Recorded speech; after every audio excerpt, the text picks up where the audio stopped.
Okay, I want to do one more variation on this discussion about unsaturated fatty acids, and that is if you have a polyunsaturated fatty acid, okay? And what I mean by a polyunsaturated fatty acid is you have multiple double bonds, okay?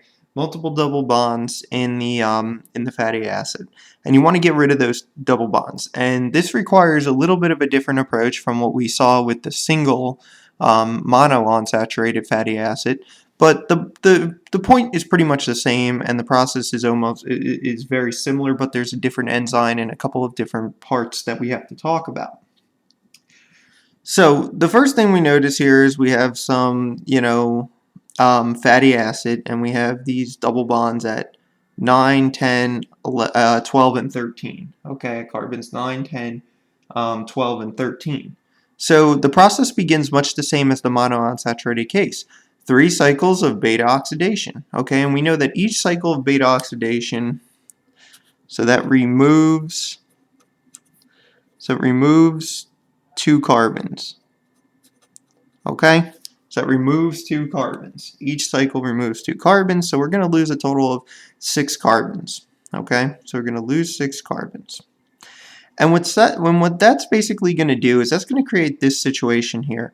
Okay, and this is just the same way we dealt with monounsaturated fatty acids. We have a 1, 2, so 3, 4 cis double bond. Okay, so we have a 3,4 cis double bond, and in order to get rid of a 3,4 cis double bond here, we have to have cis 3 enol CoA isomerase. So they just call it on this diagram that I have here, they call it enol CoA isomerase. It's the same thing. And essentially what that's going to do is that's going to convert the 3,4 double bond cis double bond to a 2,3 trans double bond. And you have to recall that the enzymes could not operate, the beta oxidation enzymes could not operate on a could not operate when you had this trans, or cis rather, could not operate when you had this cis double bond.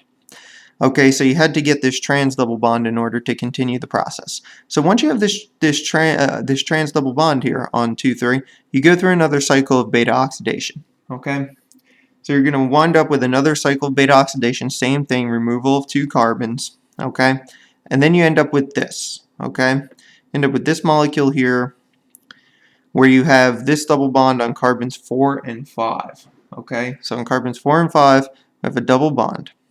Now, we have to deal with that in a certain way, okay, because that's not helpful at all. On carbons 4 and 5, we have this double bond. What are we going to do? So there's actually an enzyme for that, and that's called acyl-CoA oxidase.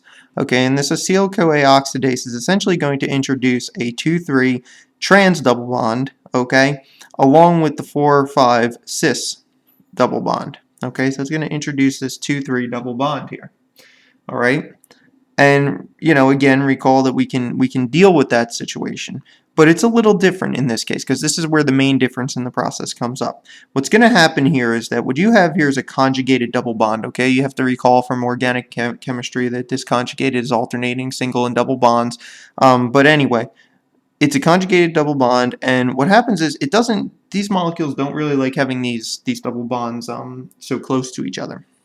So there's another enzyme, a very important enzyme that I want to put a little star next to so that you remember it, and that is 2,4-dienol CoA reductase. Okay, so that's a mouthful. It's a lot of it's a pretty big word. So 2,4-dienol CoA reductase. And what's going to happen here is that this is going to essentially remove this this conjugation. Okay. And what that's going to do for us is that's going to remove one of the double bonds. And at the same time, NADPH is going to be oxidized to NADP+. Alright? And that's going to give us this molecule here with the loss of one of that 2,3 double bond there. And it's going to form a trans double bond between 3, 4, between the 3 and 4 carbons. Okay? And again, to go through that, we're going to use another molecule, use that enzyme enol CoA isomerase again, and that's going to essentially give us the 3,4 double bond that we dealt with previously, and it's going to give us a 2,3 double bond that the beta oxidation enzymes can then carry out the rest of the process on. So once that happens, this can then cleave off another 2 carbons, and the process can continue. So it's essentially the same thing. The main difference is that we have this acyl-CoA oxidase here, and we also have this 2,4-dienol CoA reductase, okay? So that's also a difference there. So it's a little bit more difficult to go through the process, but almost the same thing.